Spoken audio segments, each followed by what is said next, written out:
79వ సర్గము. హనుమంతుడు వానరులకు సీత యొక్క దురవస్థను తెలిపి లంకపై దండెత్తుటకు వారిని పురికొల్పుట. వాయుసుతుడైన హనుమంతుడు తాను బయలుదేరినది మొదలుకొని తిరిగి ఇచ్చటికి చేరువరకు జరిగిన వృత్తాంతమునంతయును వివరించెను. ఇంకను చెప్పవలసిన విశేషములను ఇట్లు నుడువనారభించెను. శ్రీరాముని ప్రయత్నము సఫలమైనది. సుగ్రీవుని కార్యోత్సాహము ఫలించినది. రామసుగ్రీవుల మైత్రి దృఢపడినది. సీతాదేవి యొక్క సౌశీల్య ప్రభావములకు నా మనస్సు భక్తిపరవశమైనది. ఓ వానరోత్తములారా, సౌశీల్య పాతివ్రత్యముల విషయమున పూజ్యురాలైన సీతాదేవికి సీతాదేవియే సాటి. ఆమె తన తపశ్శక్తిచే సర్వలోకముల భారమును మోయగలదు. కోపించినచో వాటినన్నింటినీ దహించి వేయగలదు. రాక్షసరాజైన రావణుడును అన్ని విధములుగా గొప్పవాడు, తపోబల సంపన్నుడు. అతడు ఆమెను స్పృశించినను తన తపోబలము చేతనే నశింపలేదు.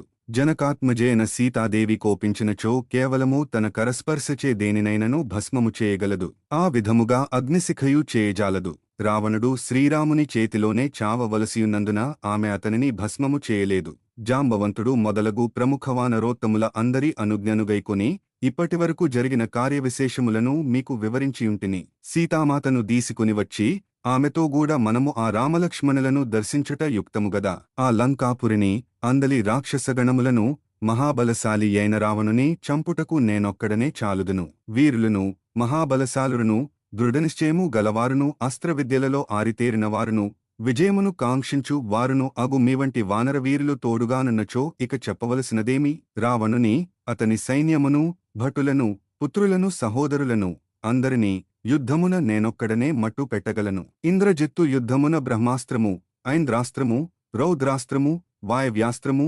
వారుణాస్త్రము మొదలగు దుర్నిరీక్ష్యములైన అస్త్రములను ప్రయోగించినప్పటికిని వాటినన్నింటిని నేను వమ్ము చేయగలను. రాక్షసులను వధింపగలను. మీ అనుజ్ఞ అయినచో అచటికి వెళ్ళుటకు నా పరాక్రమము నన్ను తొందరపెట్టుచున్నది.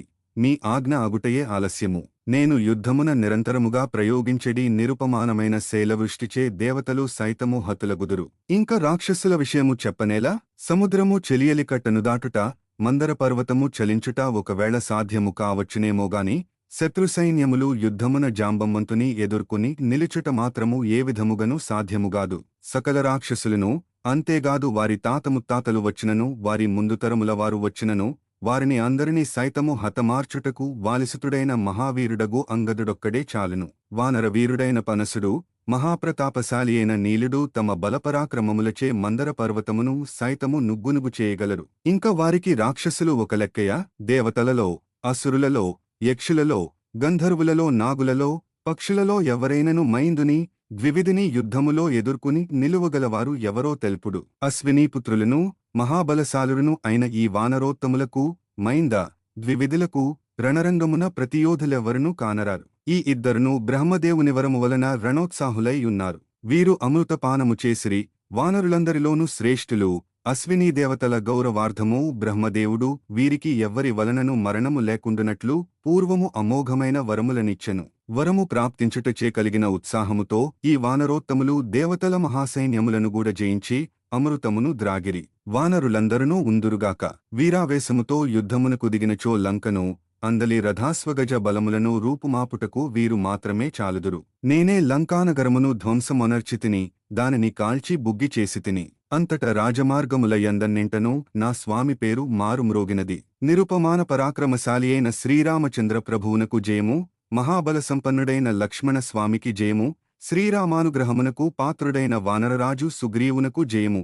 నేను వాయుసూనుడను, నా పేరు హనుమంతుడు, శ్రీరాముని బంటును అని అంతటనూ చాటితిని. దుష్టుడైన రావణుని యొక్క అశోకవనమునందు సింసుపా వృక్షఛాయలో సీతామహాసాధ్వి దైన్యముతో నుండెను. ఆమె చుట్టూను రాక్షస స్త్రీలు చేరి కాపలా కాయిచుండిరి. ఆమె శోకసంతప్తయై కృశించియుండెను. పూర్ణచంద్రశోభలు గలదేయైనను ఆమె మేఘములచే కప్పబడిన చంద్రరేఖవలే తేజోవిహీనయై యుండెను. బలగర్వితుడైన రావణుడు ఆమెను ఎంతగా నిర్బంధించినను సౌందర్యవతియు, పతివ్రతాలలామయు అయిన జానకీదేవి అతనిని ఏమాత్రము లెక్క చేయుటలేదు. శుభలక్షణ సంపన్నయైన సీతాదేవి త్రికరణ శుద్ధిగా శ్రీరాముని యందే అనురక్తురాలైయున్నది. ఇంద్రునియందు శచీదేవివలే ఆమె రామునియందే మనస్సును నిలిపియున్నది. ఆ సీతాదేవి ఒంటివస్త్రమును ధరించి యుండెను. ఆమె శరీరము ధూళిచే మలినమైయుండెను. శోక సంతాపములచే ఆమె దీనయయుండెను. సర్వదా పతిహితమునే కోరుకునుచుండెను. ఆమె కేశములు అన్నియూ జడగట్టియుండెను. ఆమె అనుక్షణము తన భర్తనే ధ్యానించుచుండెను. ఆ అశోకవనమునందు రాక్షస స్త్రీల మధ్య ఉండగా ఆమెను నేను చూచితిని. వికృతాకారలైన ఆ రాక్షస స్త్రీలు ఆమెను మాటిమాటికిని భయపెట్టుచుండిరి. ఆమె నేలపై కూర్చొనియుండెను. ఆమె శరీరము మంచుపడిన పద్మమువలె వివర్ణమయ్యుండెను. ఆమె రావణుని ఎడ విముఖురాలై తనువును త్యజించుటకు నిశ్చయించుకునియుండెను. ఎట్టకేలకు ఆమెకు నాపై నమ్మకమును కలిగించితిని. ఆమెతో మాట్లాడితిని, విషయములనన్నింటినీ ఆమెకు తెలిపితిని. రామసుగ్రీవుల మైత్రిని విని ఆమె ఎంతయూ సంతోషపడినది. ఆ సీతాదేవి ఆచరించిన పవిత్ర జీవన విధానము, భర్తయందు ఆమెకు గల భక్తి ప్రపత్తులు నిరుపమానములు. అపరాధియైన ఆ రావణుని అవియే చంపగలవు. ఆమె పాతివ్రత్య ప్రభావమున అతడు ఇంతకు ముందే మృతప్రాయుడు. సీతానిమిత్తమై శ్రీరాముని చేతిలో అతడు మరణించును. అప్పుడు అతనికి మోక్షము లభించును. కావున అతడు మహాత్ముడు. సీతాదేవి సహజముగనే తన్వంగి, సన్నని శరీరము గలది. పైగా శ్రీరాముని ఎడబాటు వలన ఆమె పాడ్యమినాడు వేదాధ్యయనము చేయువాని విద్యవలే సన్నగిల్లి. అష్టమి, చతుర్దశి, పూర్ణిమ, అమావాస్య, పాడ్యమి దినములలో వేదాధ్యయనము చేయరాదు. ఈ సంప్రదాయమును ఉల్లంఘించి వేదములను అధ్యయనము చేసినచో అది ముందునకు సాగదు. ఆ విద్య విఘ్నములకు లోనై క్రమముగా అధ్యయనశీలమే కుంటుపడును. కృషించి యుండెను. పూజ్యురాలైన సీతాదేవి శోకాతురయై ఇట్లు దీనావస్థలో ఉన్నది.